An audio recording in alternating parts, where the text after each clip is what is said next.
Vous êtes suspect de Line TV et vous faites bien, mesdames et messieurs, bonsoir et bienvenue dans ce journal. La 10e législature est désormais en action. À la manœuvre, le bureau parlementaire, président, vice-président, questeur et secrétaire assurent le bon fonctionnement des travaux. Focus sur la mission en début d'édition. Après une rupture, une question revient. Doit-on garder le contact avec son ex? Les opinions divergent. Vous découvrirez dans un instant la réaction de quelques jeunes. Et puis, hors du Bénin, le président Paul Biya, s'adressant à la jeunesse camerounaise, a annoncé le report des élections locales ainsi qu'un remaniement gouvernemental.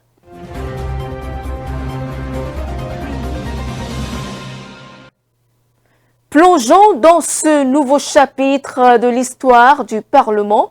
Pour les 7 prochaines années, les députés prennent les commandes, tandis que vice-présidents, questeurs et secrétaires parlementaires arbitreront les débats et assureront le bon fonctionnement de l'Assemblée nationale sous la présidence de Joseph Djogbenou. Mais quels sont réellement leurs rôles? Suivants. L'hémicycle, temple des décisions engageant la nation, est désormais dirigé par une nouvelle équipe parlementaire. À sa tête se trouve Joseph Djogbenou, porté au perchoir en qualité de président de l'Assemblée nationale. Il est entouré de Barthélémy Kassa, élu premier vice-président, de Maounion Kakbo, deuxième vice-président, de Labiou Amadou Djibril, premier questeur, et de Chantal Aïe, deuxième questeur. Les fonctions de premier et de deuxième secrétaire parlementaire sont respectivement assurées par David Ronsa et Inoussa Chabi Zimé. Le règlement intérieur de l'Assemblée nationale définit avec précision les attributions, pouvoirs et prérogatives de chaque membre du bureau, en particulier celles du président. Celui-ci a pour mission essentielle de diriger l'institution et de la représenter dans la vie politique nationale et internationale. À ce titre, il préside les séances plénières, les réunions du bureau ainsi que celles de la conférence des présidents composée des membres du bureau, des présidents des commissions techniques permanentes et des présidents des groupes parlementaires. Il assure la haute direction des débats, veille au bon fonctionnement de l'administration parlementaire dont il est le chef et agit en qualité d'ordonnateur du budget de l'institution. Conformément à l'article 50, alinéa 1er de la Constitution béninoise, il exerce les fonctions de président de la République en cas de vacance du pouvoir. Les 2 vice-présidents suppléent le président en cas d'absence ou d'empêchement selon l'ordre de préséance. Il assiste dans l'exercice de ses fonctions et peuvent recevoir délégation pour le suivi des services administratifs, des projets parlementaires, de la procédure législative, de la coopération interparlementaire ainsi que du contrôle des structures sous tutelle. Les questeurs placés sous l'autorité du bureau sont responsables de la gestion administrative et financière de l'Assemblée nationale. Aucune dépense nouvelle ne peut être engagée ou ordonnancée sans le avis préalable. Ils participent à l'élaboration du budget de l'institution et le présentent devant la commission chargée des finances. Quant aux secrétaires parlementaires, ils assistent le président dans la conduite des débats, procèdent aux appels nominaux, enregistrent les demandes de prise de parole, constatent les votes et dépouillent les scrutins. Ils assurent également la rédaction du compte-rendu sommaire et du compte-rendu intégral des séances, tout en veillant à la fidélité de la transcription des débats parlementaires. L'Assemblée nationale est appelée à légiférer efficacement tout en exerçant un contrôle rigoureux et crédible sur l'action du gouvernement. Cette double mission représente le premier test de cette nouvelle législature. Dans les années à venir, l'examen de tests clés, économie, gouvernance locale, justice sociale et modernisation de l'État s'annoncent déterminants. Analyse avec un expert parlementaire. Nous sommes dans un contexte aujourd'hui où nous tendons vers la présidentielle du 12 avril. il n'y a pas d'enjeu politique majeur parce que les candidats sont connus, les tests devant régir ces élections sont connus et donc on attend qu'aller aux élections. Le président du Parlement eh bien, amène l'institution à jouer son rôle régalien. Il y a 3 fonctions essentielles pour une institution parlementaire, du moins la nôtre. C'est la notion de représentation. Les députés sont les élus nationaux, représentent les populations. Pas les populations qui les ont élus dans leur circonscription électorale parce qu'aucun mandat parlementaire n'est impératif. Et donc l'Assemblée nationale doit accompagner le gouvernement à l'accomplissement de cette vision noble à laquelle ont travaillé des intelligences du pays. Deuxième défi, c'est le défi de la cohésion. On avait l'impression que Patrice Talon a un peu, excusez-moi, forcé les choses, a contraint les gens à la discipline. À son départ, il faudra eh bien, maintenir les choses en place pour que des divergences ne naissent pas. Je n'ai aucun doute sur les capacités du président Joseph Tchogbenou à accomplir la mission qui lui est confiée. Son parcours en dit long. Vous savez, il avait travaillé longtemps pour la société civile et puis il a décidé avec un certain nombre de ses partenaires de quitter la société civile pour la société politique. La proximité avec les électeurs et les populations doit se traduire par le contact permanent.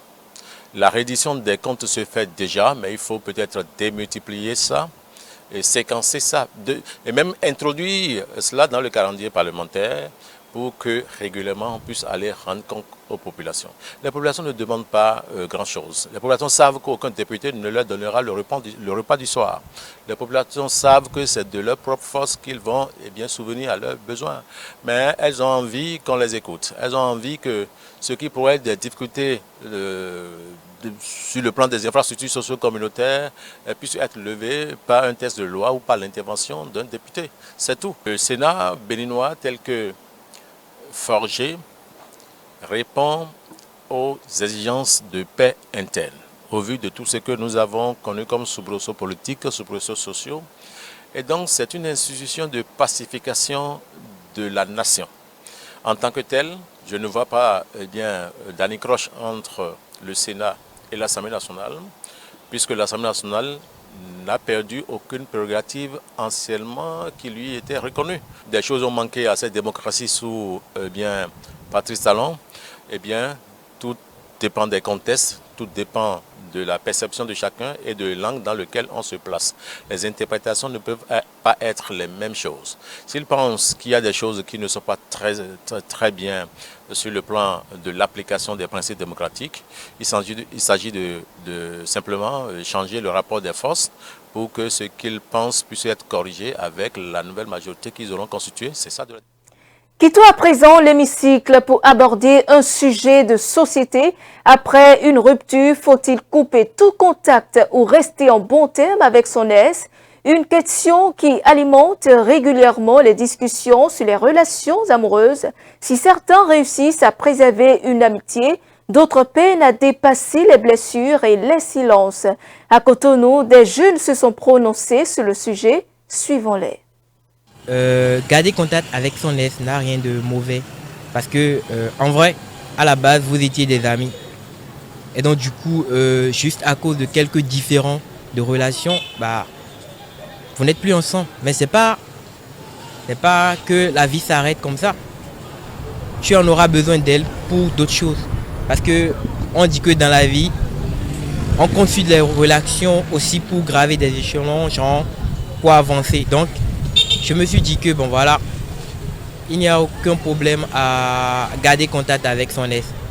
Moi par exemple, mon ex, je suis toujours ami avec elle. On s'écrit très bien, je demande après elle et tout passe. On est juste des amis en fait. Pour moi, ce n'est pas vraiment une bonne idée de garder contact avec son ex en réalité parce que le passé c'est le passé et ce n'est pas vraiment autorisé. Ça dépend de la manière dont les trucs se sont terminés entre la personne en question et vous.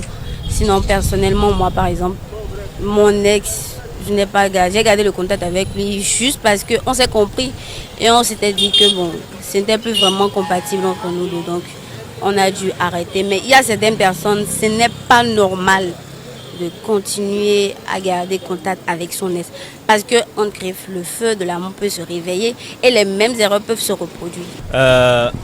C'est vrai qu'il y a, après une rupture, on se dit voilà, on n'a plus rien à faire avec ci et ça, mais il faudrait qu'on fasse une différence entre l'amour et les relations. Les relations, on s'en débarrasse pas comme ça. Les relations font partie de la richesse d'un homme. C'est vrai qu'on a rompu et qu'on n'est plus ensemble, mais je peux avoir besoin de la personne pour d'autres services, pour les services qu'elle offre, pour le travail que cette personne fait. Donc, je ne peux pas décider de dire, voilà, c'est mon ex, je ne veux plus rien à faire avec elle, voilà, je la bloque, je ne veux pas, elle m'appelle, je ne décroche pas, non. En fait, il y a des ex, par exemple, qui sont possessives, c'est-à-dire possessives, je vais dire, qui n'aiment pas lâcher prise. Donc, lorsque vous êtes toujours en contact avec cette dernière, cela pourra vous créer peut-être des problèmes dans votre couple ou bien dans votre nouvelle relation. Donc, pour ne pas arriver à ces fins-là, ou pour ne pas assister à des cas d'infidélité, si je peux m'exprimer ainsi, il est préférable pour moi, selon moi, de ne pas garder de relation, mais de contact direct avec son ex. Il peut arriver qu'un jour vous rencontrez dans un milieu professionnel, vous êtes obligé de cohabiter, de travailler ensemble. Mais là, il faut aussi mettre des garde-fous pour ne pas retomber dans les choses qui sont passées. Donc, pour ma part, ce n'est pas une bonne idée. Justement, si vous faites la part des choses, vous ne devriez pas normalement continuer d'avoir des contacts hors relation professionnelle avec votre ex. Si vous avez des relations, certes, vous pouvez communiquer.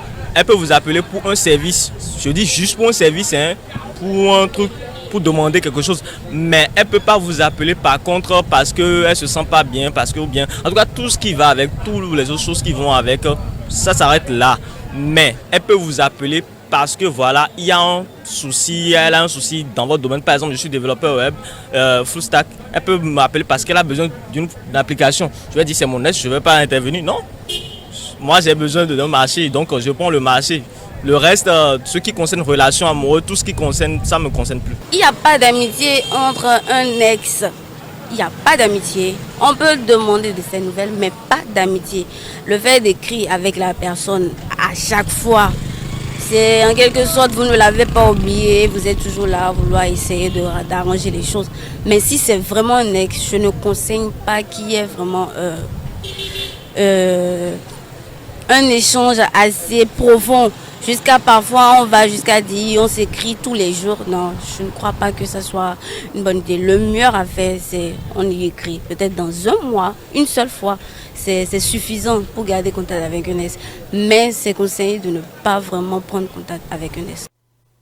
En interactualité, dans son traditionnel discours à l'occasion de la fête de la jeunesse, le président Paul Biya a annoncé un léger réajustement du calendrier des élections législatives et municipales.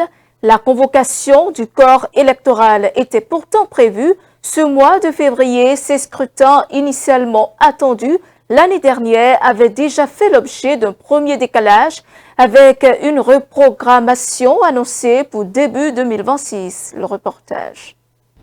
Au Cameroun, les élections législatives et municipales connaîtront un léger report, selon les termes du président Paul Biya, dans l'une de ses rares apparitions publiques. S'adressant à la nation à l'occasion de la 60e journée de la jeunesse, le chef de l'État camerounais a annoncé mardi soir un réajustement du calendrier électoral qui aurait dû se tenir début février. Initialement prévu pour 2025, ces élections avaient déjà été reportées une fois, jusqu'au début de l'année 2026. Aucune nouvelle date n'a encore été fixée. Âgé de près de 93 ans, Paul Biya a justifié ce report en évoquant certaines contraintes impérieuses, tout en assurant que les dispositions pertinentes des lois et en particulier de la Constitution seraient respectées. Il a également promis de former un nouveau gouvernement après avoir annoncé la dissolution de l'actuelle équipe ministérielle dans son adresse du Nouvel An. La journée de la jeunesse camerounaise est traditionnellement l'une des rares occasions où le président s'adresse directement à la nation. Et puis, loin du continent africain, l'Iran célèbre ce mercredi le 47e anniversaire de la révolution islamique survenue le 11 février 1979.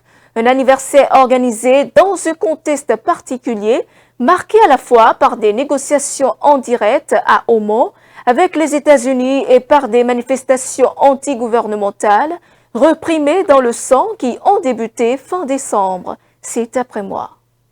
Des milliers de personnes brandissaient mercredi les drapeaux iraniens place Azadi à Téhéran à l'occasion du 47e anniversaire de la révolution islamique. Mercredi, devant une foule acquise, le président iranien a joué la carte de la résistance, affirmant que son pays resterait inflexible face aux menaces, notamment américaines. Notre Iran ne cédera pas à leurs exigences excessives.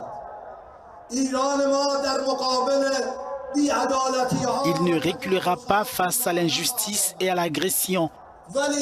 Mais nous discutons de toutes nos forces avec les pays voisins et œuvrons pour la paix et la stabilité dans la région. Ce sont ceux qui vivent dans cette région qui peuvent résoudre ces problèmes, pas ceux qui viennent de loin. Un discours qui contraste avec des initiatives diplomatiques en cours sur le nucléaire iranien à Oman, en Jordanie et au Qatar, au nombre desquels l'entretien téléphonique entre le cheikh Tamim bin Hamad Al Thani du Qatar et le président américain Donald Trump. Et c'est ainsi que s'achève cette édition. Merci de votre aimable attention. Suivez-nous en continu sur speedlinetv.bg/live et sur nos différents canaux digitaux Facebook, YouTube et TikTok.